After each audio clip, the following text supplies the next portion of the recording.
Jason Reese from Annual Notes by the Trail of Dead, and we have a new album out, and it's called Lost Songs, and you're listening to it on Morow.com.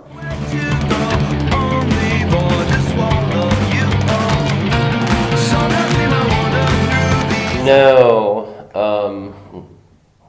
I think, that we're trying to confuse you, but what the whole title is references is that we were making a bunch of demos, and there was one that was like this idea that we had, and we just called it Lost Song because we didn't know, it was just a title that we spontaneously came up with. And so later on, we were working on that song.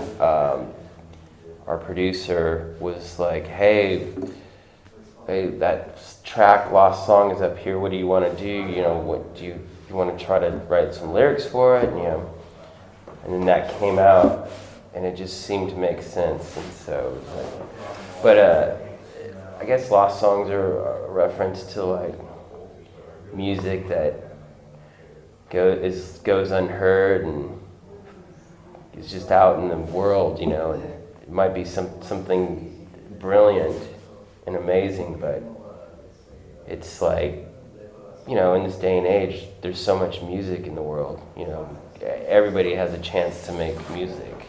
You just put it up on the internet, and who knows what will hear it, and it could be just lost forever, or it could be like completely embraced and blow up and turn into this popular thing,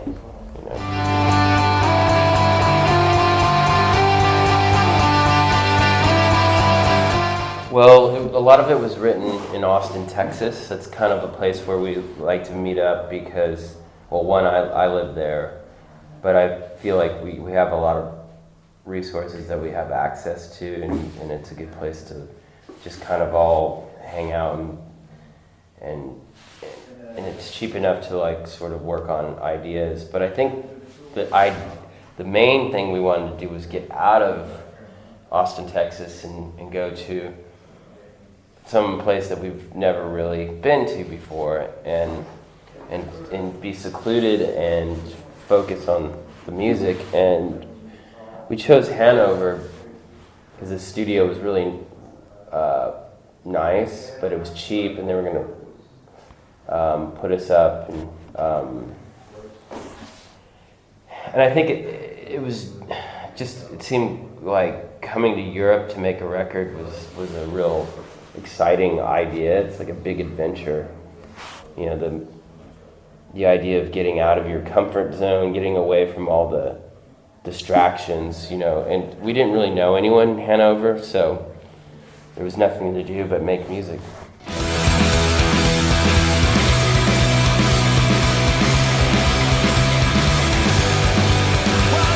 One of the main themes I believe are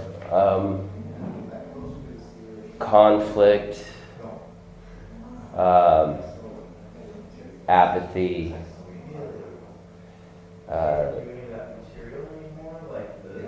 I guess searching for the truth, asking questions,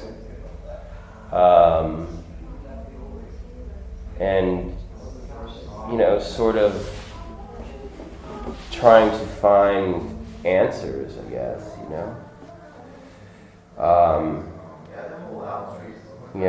I mean, when I think of conflict, I think of the world right now, and it seems like we're in such turmoil, all the way that, there's all, the Middle East is just completely, a mess at times, and it's saddening, and you're like, oh, well, the country that I live in, America, is partly to blame, It's like, but that actually, I feel like it's more to it than that too. So, we like to bring awareness. We don't want to seem like we're not aware of worldly, movements and ideas, and I think that it's kind of important to us to try to write meaningful songs, you know. It's a struggle to make the lyrics, like, I think we try to make them as important as the music. So.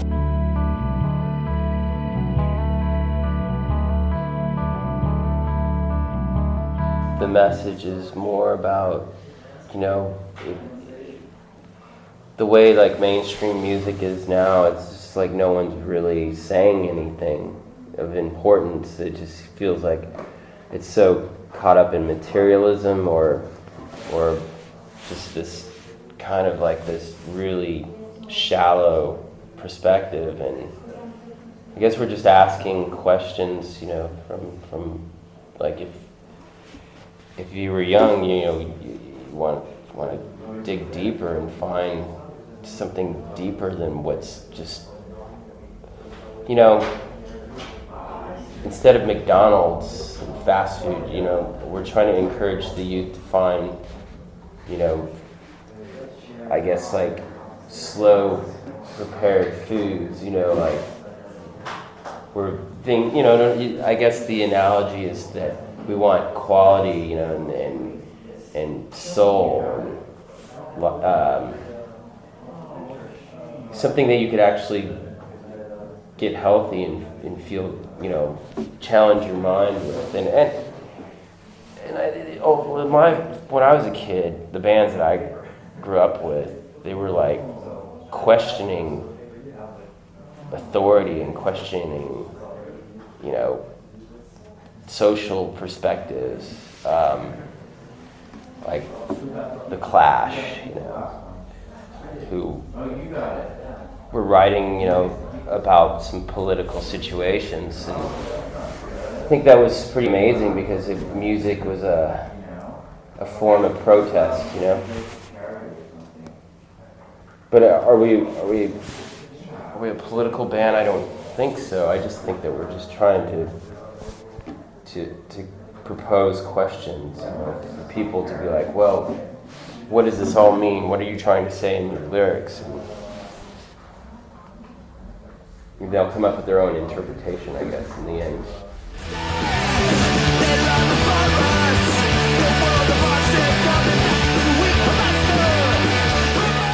We've always wanted to give people more than just the record, so it's kind of like an added sort of, you know, story that I think for Conrad, it's like he's been working on this book for the last, you know, for a long time. So I think it's one way to kind of show the different sides of the band.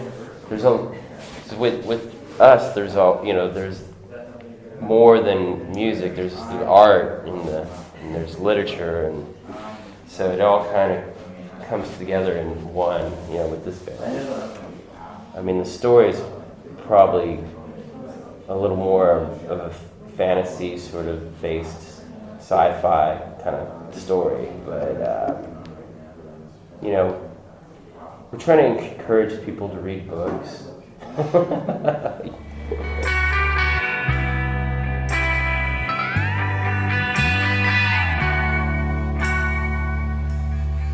I mean, I guess what it comes down to is that the fact that music is now dangerous again. Rock music can be dangerous, like, and these women were jailed over a performance. It just seems crazy, you know. Some just crazy form of censorship. And I don't know. I guess like you know, it struck our attention, and we just thought that it was actually the fact that these women like are like challenging or sort of like criticizing, you know, their government, and then, you know, it's inspiring.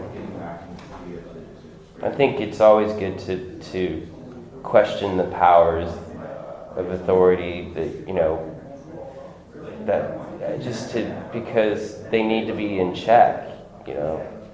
I mean, it's what the Occupy movement in America is trying to do. Um, and I'm sure, you know, it's a reaction right now because the people, there's like the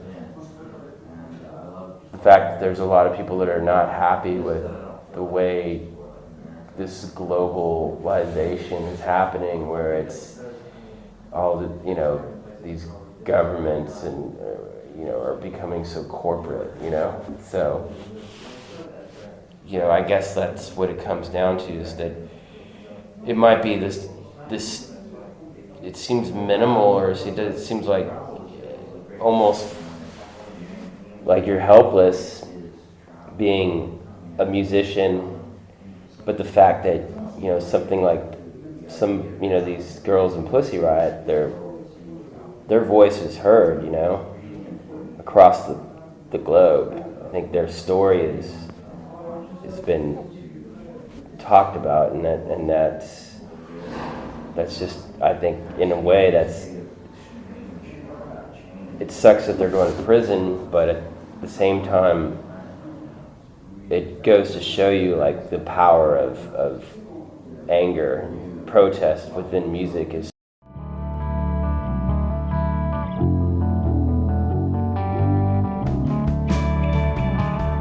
We're doing the whole world. we're going.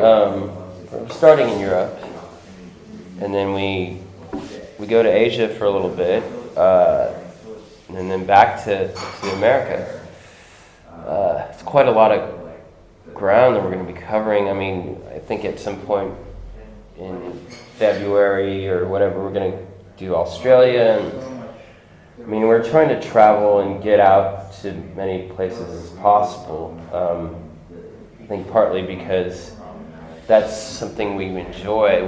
We enjoy seeing the world, you know, and I think that's one of the main reasons why one of the reasons why we are in a band is because it offers the opportunity to experience different cultures and different places on the planet. And, you know, it's just sad because a lot of Americans don't go outside of America anymore. You know, for me, it would be like a good thing to challenge that way of thinking, you know.